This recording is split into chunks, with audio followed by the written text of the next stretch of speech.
Kita lihat video ini ya, diperhatikan, nanti setelah itu ada materi lagi.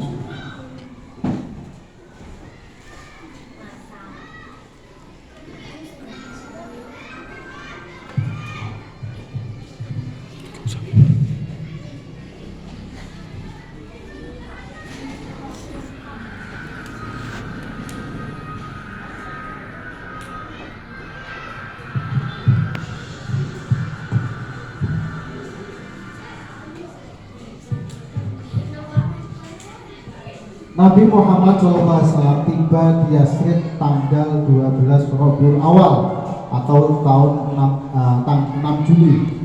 Kehadiran Nabi Muhammad dan umat Islam di Yasrib menandai zaman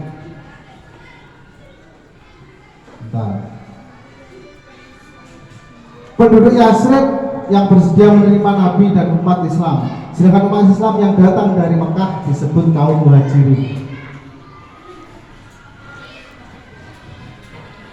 Nabi Muhammad juga merubah nama Yasrib yang berarti mencela menjadi Madinah atau tempat berperadaban. Setelah tiba di Madinah, Nabi Muhammad menentukan langkah-langkah dalam membangun masyarakat baru. Di antaranya membangun masjid sebagai pusat dakwah. Masjid pertama yang dibangun Nabi di Madinah adalah Masjid Nabawi. Masjid ini dibangun di tempat berhentinya unta Nabi saat tiba di Madinah, yaitu di tanah milik anak yatim Sahal dan Suhail yang dibeli oleh Nabi Muhammad. Masjid Nabawi dibangun selama 15 hari, memiliki luas 31,5 x 27 meter, kemudian diperluas menjadi 45 x 45 meter. Masjid ini memiliki beberapa fungsi, di antaranya sebagai tempat melakukan sholat, selain itu juga sebagai pusat kegiatan dakwah, pendidikan, pengadilan perkara, dan musyawarah.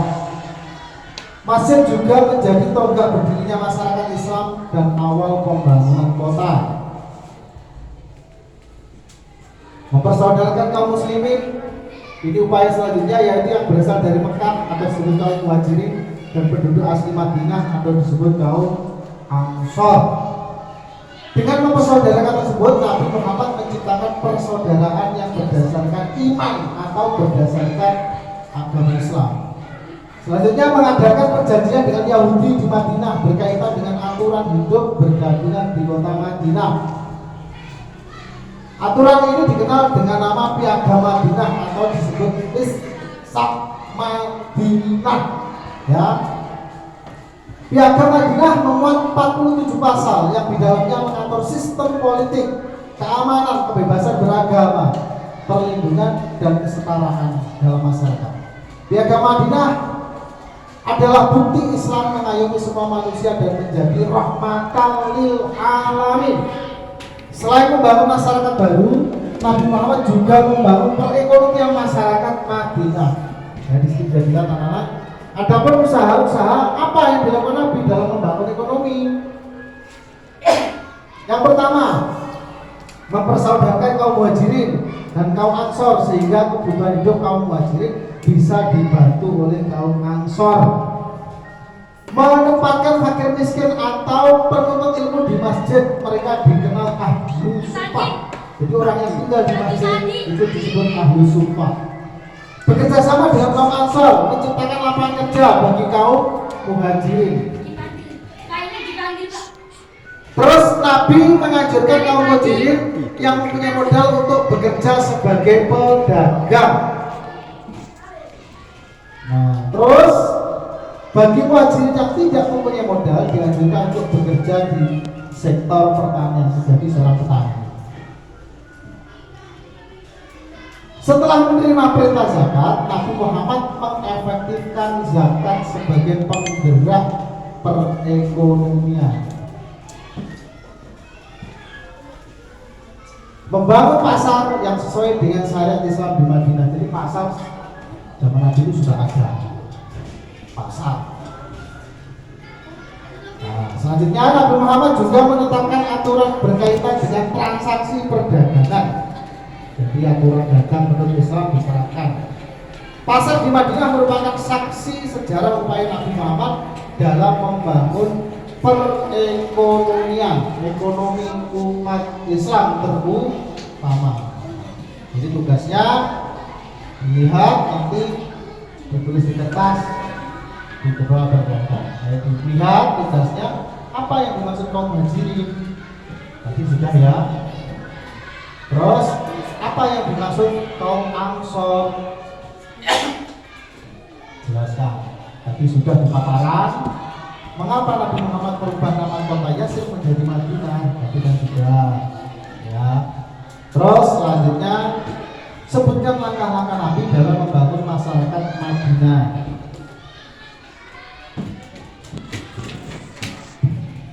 Sebutkan langkah Nabi dalam membangun perekonomian di Madinah. Itu.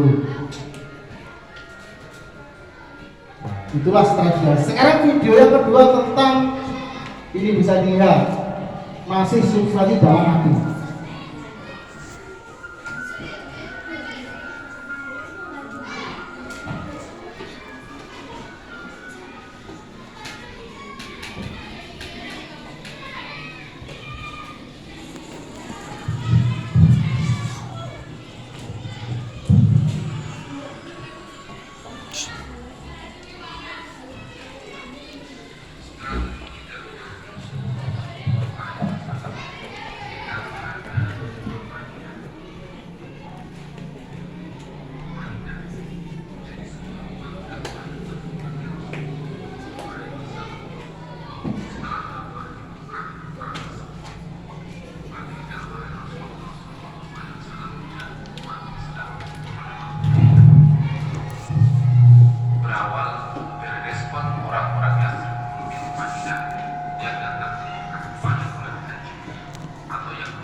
Madinah yang beragam tersebut dalam satu ikatan dengan piagam Madinah.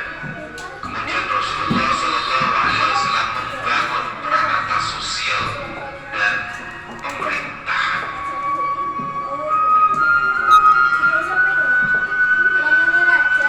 Yang juga termaktub dalam piagam Madinah, sehingga ketika Rasulullah Shallallahu Alaihi Wasallam berdakwah di Madinah, beliau bukan hanya sebagai penyampai risalah wahyu dari Allah Subhanahu Wa Taala, tetapi juga sebagai pemimpin negara.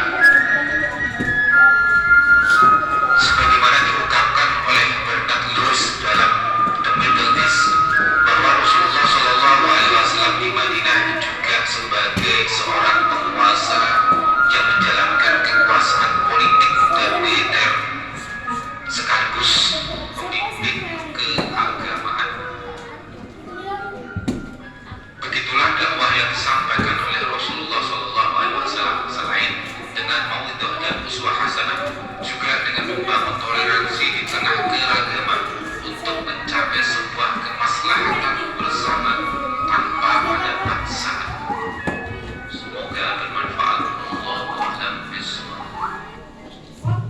Nah, itulah video pembelajaran. Sekarang kita akan kembali lagi untuk melaksanakan dan menyikapi hal tersebut.